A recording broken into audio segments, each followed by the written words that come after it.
안녕하세요. 저는 40대 초반의 여자입니다. 아직 초등학교에 입학하지 않은 딸아이 둘을 키우고 있고 거기에 더불어 능력이 없어서 저에게 빈대부터 사는 남편까지 키우느라 남들에게 애셋 엄마라고 말하고 다니기도 하는 저랍니다. 참 씁쓸하죠. 더 어릴 적에는 이성적인 호감으로만 남자를 보고 만났어요. 제가 인터넷 쇼핑몰이긴 하지만 수입이 꽤 짭짤한 사업도 잘하고 있었고 부모님께 물려받은 땅 몇 평에 재산도 좀 있었는지라 돈 많은 남자에겐 관심이 없었거든요. 제가 능력이 좋으니 남자는 나보다 능력이 좀 떨어지더라도 괜찮다 싶었던 겁니다. 그래서 다른 것도 아닌 결혼을 하려는 남자를 볼 때에도 남자의 성품이나 가치관 같은 걸 더 많이 따지고 들기도 전에 외모만 보고 결혼을 했어요.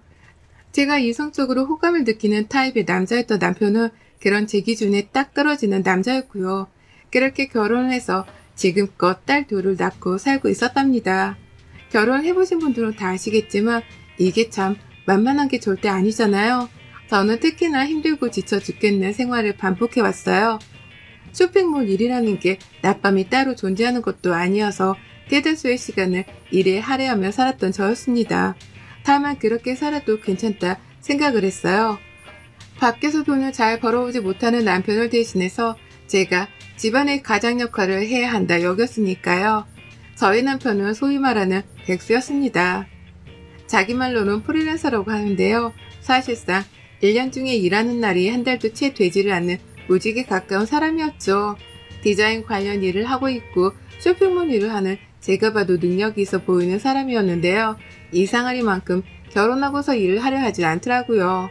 일을 좀 해볼 때가 되지 않았냐고 물으면 백수인 자기한테 일을 하라 마라 말하는 것 자체가 남편을 무시하는 거라면서 갑자기 생색을 내기도 했답니다. 그냥 묵묵히 기다려주는 것이 아내가 해야 할 일이라는 아주 참 가부장적인 소리를 해가며 팔자 좋은 백수 생활을 이어갔죠. 여러 번 이런 식의 서로 목적이 다른 대화가 반복이 되다 보니 저도 넌덜머리가 나더라고요. 그래서 더 일에 매진을 했습니다. 남편에게 일을 하러 나가달라고 사정했다가 기분 나쁘던 욕을 들어먹노니 차라리 그 시간에 제가 제 쇼핑몰에서 물건 하나라도 더 팔아 돈을 버는 게 낫겠다 싶었던 거죠. 이렇게 전 남편을 대신해서 저희 집에 들어가는 생활비까지 혼자서 충당을 했어요. 아이를 낳고 나서도 이런 패턴은 반복이 되었지만 남편을 뜯어고쳐야겠다는 생각은 진작에 포기를 했었답니다.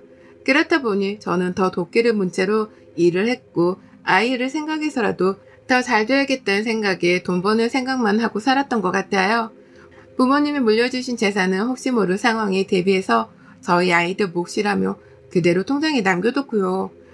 제가 쇼핑몰 일을 해 모은 돈으로 집 크기를 점차 늘려서는 지금 현재 살고 있는 한강변 아파트로 이사까지 올 수 있었네요. 명의는 당연히 아파트를 사는 데 값을 모두 지불한 제 명의로 된 아파트였습니다. 남편은 찍소리 안 하고 좋다며 따라 이사를 들어왔고 여전히 일을 포기하는 건지 디자인 쪽으로는 전혀 일자리를 알아보지도 않고 있어요. 그 바람에 제가 제 쇼핑몰에서 소장 알바라도 시키기 시작한 지가 몇 년쯤 되었고요. 이렇게 사는 게 참 자존심도 많이 상했고 나이 들면 들수록 후회가 막심했습니다. 왜 이런 놈을 만나서 생고생을 하나 싶은 생각을 지울 수가 없었죠. 하지만 그 누구도 탓을 할 수가 없었어요. 결혼할 적에 다시 한번 생각해보고 하라던 부모님의 반대도 제 고집으로 꺾었었고 주변 사람들이 잘 안 어울린다고 할 적에도 제가 그냥 나 좋아서 하는 결혼이니 감나라 배나라 하지 말라고 으름장을 놓았었거든요. 주변 사람 말 따위는 듣지도 않고 결혼을 감행한 제 탓도 분명 크다 싶었습니다. 그러니 누구 탓을 하겠어요? 그냥 내 실수니까 내가 해결을 하며 살아야겠다는 생각을 할 수밖에요. 그래서 남들에겐 가장 가까이에 있는 저희 가족들에게조차 저는 남편이 백수로 산 지가 오래되었단 말을 한마디도 못하고 살았어요. 그저 부부가 같이 으쌰으쌰해서 잘 살고 있다는 모습만 보이겠다며 연기를 하며 살았었는데요. 도대체가 연기도 한계가 있어서 더는 못하겠더라고요. 특히나 시어머니의 입에서 나오는 말들을 들을 때면 말이죠. 저희 어머님 며느리 하나를 잘 봤다고 여기저기 자랑이랑 자랑은 그렇게 늘어놓고 다니시는 분이셨습니다. 그럴 법도 했죠. 능력이 없어서 용돈 한번 턱하니 주지 못하는 아들이 걱정스러웠는데 돈 많은 며느리가 생겨서 용돈도 대신 주니까 말입니다. 백수나 다름없는 아들을 먹여 살려주는 걸로도 모자라 한강이 보이는 아파트까지 턱하니 사서는 이사를 들어갔으니 시어머니 입장에서는 아들이 결혼을 하며 횡재를 했다 싶으셨겠죠. 하지만 그렇다 해서 어머님이 저를 굉장히 아끼신다거나 어려워하시는 건 또 결코 아니었어요. 며느리가 돈을 가져다 주면 고마워라 엎드려 절을 했어도 모자랄 판국일 텐데 저희 어머님은 그 와중에 자기 자존심과 명예를 챙기려 하시더라고요. 시어머니라는 자존심과 명예 말입니다. 며느리가 상전이면 안 된다는 생각이 머릿속에 딱 바뀌셔서는 늘 저하고 함께 있을 때면 윗사람 대접을 받으려고 손을 꿈쩍도 안 하셨어요. 저희 집에 오시더라도 아님 시댁에 모이는 날에도 손 하나 꿈쩍하지 않고 하루 종일 지 아들 먹여 살린다고 일만 하다 온 저에게 심부름이란 심부름을 다 시켜대는 분이셨죠. 지금껏 고생했던 걸 생각하면 말도 못합니다. 애가 불어도 곧 죽어도 부엌 일은 며느리가 해야 한다면서 육아나 부엌 일을 둘 다 도와주려 하지를 않으셨었죠. 그렇다고 말이라도 살갑게 해주시는 분도 결코 아니었고요. 며느리는 며느리답게 굴어야 한다면서 1년에 4번 있는 집안 제사에도 며느리를 꼭 참석시키려 하셨답니다.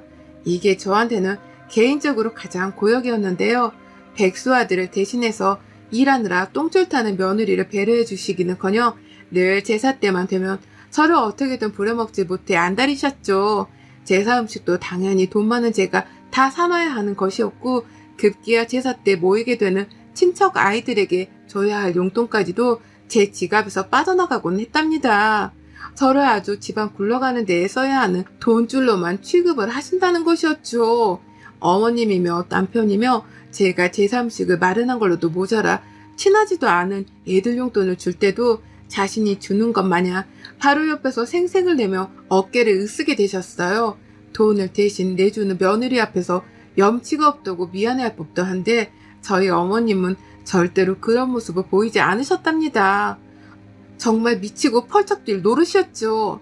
평상시 저를 부를 때에도 어머님은 야 거리면서 짜증이 난다는 듯 불러대는 게 일쑤였고 시아버지가 돌아가신 후로는 부쩍 외롭단 말을 자주 하시면서 학가 얘기도 서슴찮게 하셨네요. 이런 저하고 급기야 같이 살겠다고까지 하는 시어머니의 심보에 저는 펄쩍 뛰었고요. 이젠 제가 하다 백수 남편으로도 모자라 그 남편의 애미까지 한 집에서 보살피며 키워야 하는 건가 싶어서 입에 거품을 물고서 거절을 했었답니다. 합가만큼은 내 인생에 절대로 일어나지 않을 일이라고 하면서 남편에게 경고까지 날리며 못을 박아두기도 했었죠. 하지만 자꾸 한강을 보고 살고 싶다고 말을 하며 합가를 하고 싶다 하는 시어머니 때문에 제가 한 번은 시어머니께 쌍심지를 켜고 막말을 날리기도 했었어요. 그렇게 외로우면 재혼해서 사세요 라고 말이죠. 그날 후로 어머님도 자존심이 상하신 건지 학가 얘기를 따로 안 하셨고 그래서 이 일은 이딸락이 되었다고 생각했는데요. 잠시 일이 바쁘고 애 키우는 게 바빠 시어머니를 뒷전으로 두고 살았던 지난 몇 개월 동안 시어머니가 반전의 준비를 해오고 계셨더라고요. 며느리인 저하고 한 집에서 살며 아들도 보고 돈도 받고 님도 보고 뽕도 딸 그런 준비를 말입니다. 지난 4월에 갑자기 날라온 전화 한 통을 무의식 중에 받았는데요. 부동산이라는 거예요.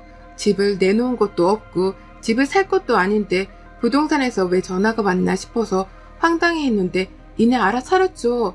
설마 시어머니가 뭔 수를 쓰신 건가 하고 말이죠.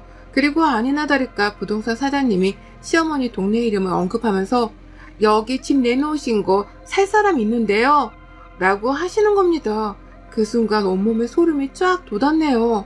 시어머니가 사시는 현지 집을 파시려고 한 걸로도 모자라 저한테 이걸 알리겠다고 부동산에다가 제 전화번호까지 공유를 했다는 사실에 기똥이 찼죠. 그래서 전 바로 일을 하다 말고 뛰쳐나가서는 집 내놓은 걸 내려달라 했습니다. 그리고 시댁을 찾았죠.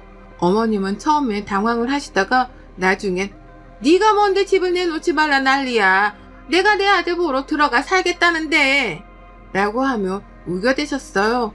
4명의 내 집인데도 불구하고 당신 아들 집이라고 생각을 하시는지 아주 당당하게 할 말을 뱉어내셨죠. 그 바람에 예상치도 못하고 시댁에 갔다가 시어머니로부터 공격을 당한 전 차오르는 분노에 말도 제대로 하지 못한 채 절대로 합가는 없어요 라는 말만 반복하다가 답답하게 시리 집으로 돌아왔답니다. 그날 저는 밤새도록 시어머니께 당했다는 생각에 화가 차올라 잠도 못 잤고요. 옆에 있던 남편이랑도 주먹만 안 날렸을 뿐 피 터지게 말싸움을 해가면서 시어머니 좀 단속하라는 말로 밤을 샜어요. 어떻게 돈 한 푼 보태지도 않는 며느리 집에 허락도 안 받고 들어오려고 생각을 할 수 있냐며 머리를 절레거렸고, 합가를 하게 되면 너랑 나랑 이혼이라면서 남편에게는 이혼까지 하겠다는 말까지 불사지르며 경고를 제대로 했습니다. 그제서야 남편도 마음대로 하라는 식으로 대답을 하고서는 더는 합가 이야기를 꺼내지 않더라고요. 그래서 전 이렇게 찜찜하지만 합가 문제가 어떻게든 해결이 된 줄 알았어요. 그런데 6월이 되어서야 이 문제는 다시금 수면 위로 차올랐답니다. 분명히 이혼도 하겠다는 경고를 날렸는데 남편이나 시어머니는 그게 그렇게 심각하게 들리지를 않았던 모양이더라고요. 또다시 부동산에서 연락이 오고야 말았어요. 남편 핸드폰으로 집을 사겠다는 연락 말입니다. 남편이 잠깐 음식물 쓰레기를 버리러 간 사이 핸드폰으로 자꾸만 전화가 걸려오길래 누구 전화인가 싶었어요. 저장도 되어 있지를 않은 게 찜찜하기도 해서 제가 무턱대고 한 통을 받았는데요. 집을 사겠다는 사람이 있단 부동산 사장님의 연락이었죠. 어느 집이냐 물으니 글쎄 또 시어머니 집인 거예요. 어머님이 여태 가만히 계시기는커녕 오히려 여기저기 더 많은 부동산에다가 전화를 해가면서 집을 팔고 계셨던 겁니다. 그것도 이번엔 제 전화번호가 아니라 남편의 전화번호를 남기셔서는 저만 쏙 빼놓고 이 일을 도모한 거예요. 하지만 그게 끝이 아니었습니다. 기분이 너무 나빠서 핸드폰을 껐다가 혹여나 이 자식이 시어머니랑 대화라도 나눴을까 싶은 마음에 카톡에 들어가 봤어요. 그랬더니만 찾을 노력을 하지 않아도 상단에 시어머니 카톡이 떠 있더라고요. 그리고 그 두 사람이 나눈 대화를 읽는데 와, 정말 온몸이 끓어가는 걸 느꼈답니다. 너무 화가 나서 감정이 주체가 되질 않더라고요. 글쎄 두 사람이서 서로 집만 팔면 너네 집으로 들어간다. 들어와. 여기 어차피 내 집이야. 라는 말 같지 않은 대화를 나눴더라고요. 이 집 명의는 분명히 내 집인데 남편은 지 집이나 다름이 없다면서 주제넘게 시어머니를 모셔올 생각을 하고 있었고, 시어머니는 그런 아들을 믿고 자신의 깡을 믿으며 집부터 팔아버리고는 제 집으로 들어올 생각부터 하셨던 겁니다. 두 사람 다 저의 의견 따위는 아주 개박살을 시켜놓고서 지들끼리 계획을 짜고는 이사 준비를 해왔던 거예요. 부동산의 집을 파는 것에 남편도 주기적으로 물어보며 관리를 하고 있었고, 제 예상보다 더 치밀하게 두 사람은 저희 아파트에 들어와 함께 살 계획을 도모했습니다. 더 읽을 수도 없을 만큼 혈압이 올랐네요. 순간 캡처를 해야겠다 싶어서 그 모든 카톡을 제 핸드폰으로 사진을 하나하나 찍었어요. 혈압이 올라 뒷목을 곧 잡겠구나 싶은 타이밍에 남편이 집 안으로 들어오더라고요. 그리고는 제 손에 여전히 들려있던 자신의 핸드폰을 보고서는 왜 남의 핸드폰을 두고 있어? 내 거 몰래 봤어? 라면서 당장에 핸드폰을 빼앗아 들려고 했죠. 하지만 저는 그런 남편에게서 핸드폰을 끝까지 사수한 걸로도 모자라 그놈의 정강이를 걷어차버렸어요. 그리고는 말했어요. 니네 엄마 불러. 당장 불러서 내 앞으로 데리고 와. 라고 말이죠. 결국 그날 남편이랑은 또 밤새도록 싸우고, 시어머니는 이틀이 지나서야 은근슬쩍 자신을 찾아냐면서 저희 집을 찾아오셨어요. 오히려 오라고 부르면 못 오게 하실 줄 알았는데 남편은 그래, 이참에 다시 한번 대화를 잘 나눠보자. 우리가 서로 가족인데 이건 아닌 것 같다. 라고 하면서 오히려 더 당당하게 시어머니를 부른 겁니다. 졸지의 남편은 지가 선심을 쓰는 듯한 입장이 되었고, 저는 제 집에서 불편한 손님인 시어머니를 마주하게 되었죠. 시어머니는 평상시보다 훨 낮은 자세로 저를 맞이하셨어요. 보통 같으면 며느리는 며느리다워야 한다면서 혼자 시어머니 짓을 하겠다고 콧대를 높게 세워서는 깔보시 분이셨는데요. 웬일인지 손에는 애를 먹으라고 아이스크림까지 들고서는 찾아오셨더라고요. 그리고는 자, 우리가 긴 대화를 나눠봐야지 라고 먼저 선심을 쓰듯 저를 거실로 불러내시는데, 이것들이 쌍으로 정신을 못 차리고 내 집에서 주인 행세를 한다는 느낌이 팍 왔습니다. 그래서 가만히 있을 수가 없었어요. 저도 모르게 정신 차려 이것들아. 여기가 내 집인데 어따 대고 오라마라 주인 행세야? 라는 비명을 질러버렸죠. 집이 떠나갈 때 말이죠. 그러자 저를 부르던 시어머니는 웃음기를 잃으셨고요. 남편이 당황해서 왜 소리를 지르냐 하는데 그제서야 시어머니가 다시 불붙은 듯 혼을 내시더라고요. 이게 보자 하니까 집 좀 있다고 요새 떠는 거야 뭐야? 시어머니 앞에서 누가 소리를 지르래? 네가 이런 식으로 나오니까 내가 가만히 있을 수가 없는 거잖아.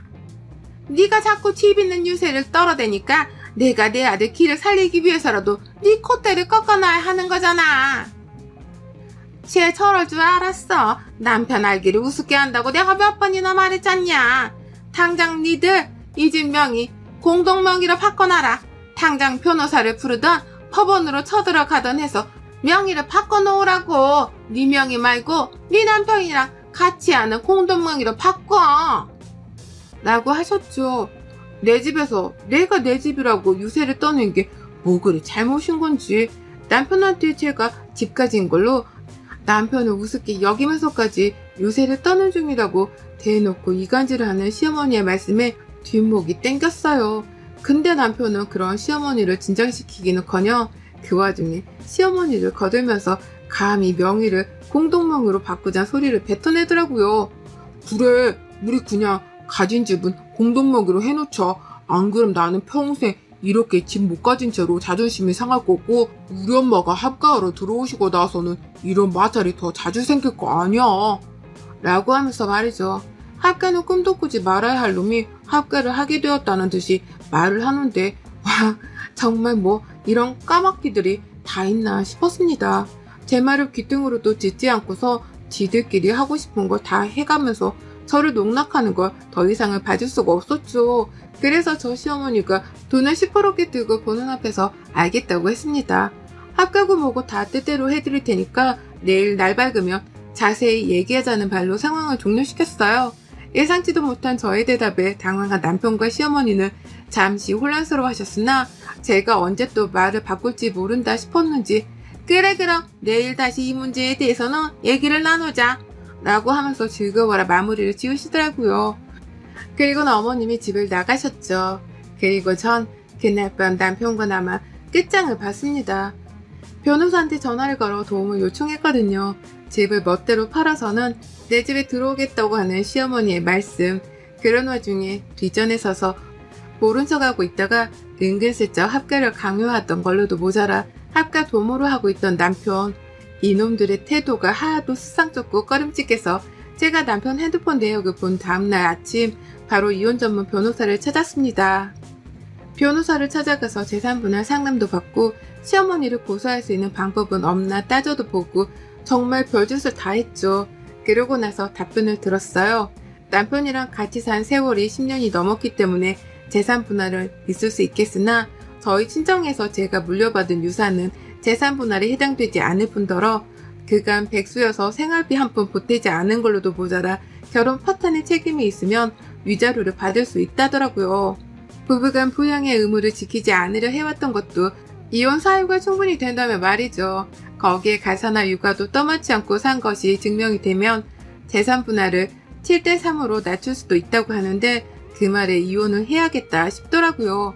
3인의 재산을 나눠줘야 한다는 것이 뼈저리게 아까워 죽을 맛이었지만 앞으로 저는 사업하며 벌 돈이 훨 많고 남편이랑은 이혼을 빨리 하면 할수록 좋겠다 싶었습니다. 어차피 돈 한 푼 없고 직장도 없고 집조차도 없는 놈인데 위자료를 받아봤자 얼마 못 가 또 거지꼴을 면치 못할 거란 확신이 들었던 거죠. 그래서 전 애들 아빠라며 봐주고 어루달래주며 지금껏 끌어온 것을 확 놓아버리기로 했어요. 그리고는 남편이 시어머니랑 그 난리를 쳐가면서 내 집에 붙어있으려고 할 때 바로 변호사님께 호출을 했죠. 그 사이 저는 변호사님께 들었던 법률 내용까지 다 읊어가면서 남편에게 이혼을 하겠다는 소장을 건넸습니다. 저 혼자서 소송을 준비하며 조용히 하고 있었는데 이왕 이렇게 된 이상 다 떠벌리고서 당장이라도 내 집에서 남편까지 쫓아내야겠다 싶었던 거죠. 가사에 보탬도 안 되고 부부끼리 서로 부양하겠다는 책임감조차 없는 놈이 한강변 아파트에 살며 출세했다는 말을 얼마나 고소하게 던져냈는지 몰라요. 그러니 남편은 이게 진짜로 이혼을 하려는지 아닌지 떠보겠다며 못 나간다고 버티려고만 했는데요. 결국 나중에 변호사님까지 출동을 하시고 변호사님이 법 어쩌고 하며 이거 다 위자료 물어내야 하는 짓이라 말을 하니까 남편에 이어서 시어머니의 낯빛까지 새까맣게 변하더라고요. 그리고 전 정신이 빠지려고 하는 두 사람을 보며 재산분할도 해줄 거야. 근데 내가 무슨 일이 있어도 니들이 내 가정을 위태롭게 만들고 피해를 더 줬다는 걸 증명해서는 최소한으로 분할해 줄 거고 그에 더불어 지금껏 내 속 뒤집어 놓은 위자료까지 탈탈 털어서는 거짓걸로 만들어 쫓아내줄 거니까 각오해? 라고 으름장을 놓았어요. 그리고 시어머니가 보시는 앞에서 남편의 멱살을 잡고 내 집에서 쫓아냈죠. 그러자 시어머니 버티려고 하다가 혼자서는 안 되겠던지 쫓겨나는 남편의 이름을 위태롭게 부르며 따라 나가셨습니다.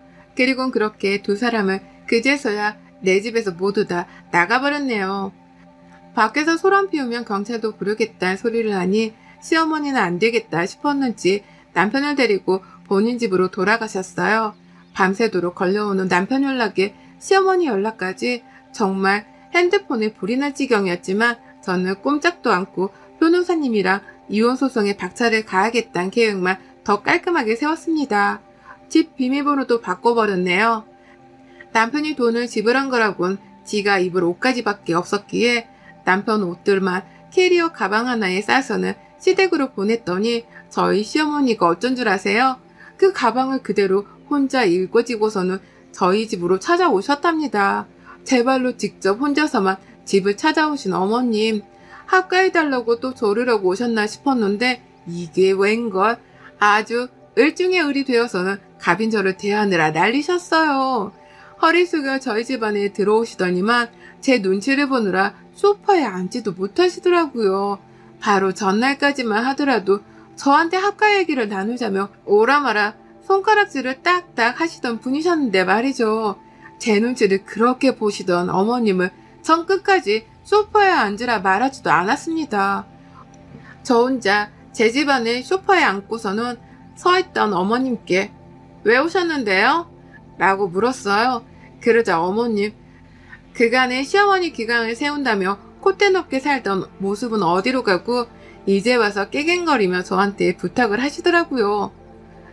내 아들이랑 이혼은 하지 말아줘라 라고 말이죠. 어머니 말하면 부탁도 아닌 애원이었습니다. 자기 아들이 저랑 이혼까지 하고 나면 정말 더 이상 살 이유가 없을 만큼 볼품없는 애인데 그런 애를 어떻게 지 자식들이랑 떨어뜨려 놓으려고 하냐면서 저한테 허리를 더 바짝 숙이고서는 매달리시더라고요. 제발 한 번만 아들 인생을 다시 구제해달라고 말이죠.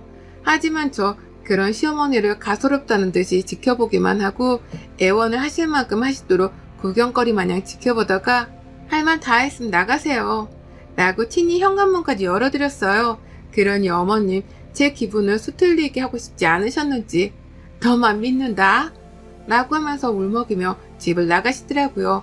하지만 전 어머님 뒤통수에다 대고 마지막으로 말씀드렸어요.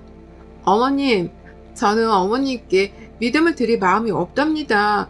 어머님의 믿음에 꼭 저버릴 수 있도록 시원하게 아드님이랑 이혼해드리고 이 한강뷰 아파트에서 빈털터리로 쫓아낼게요 라고 말이죠.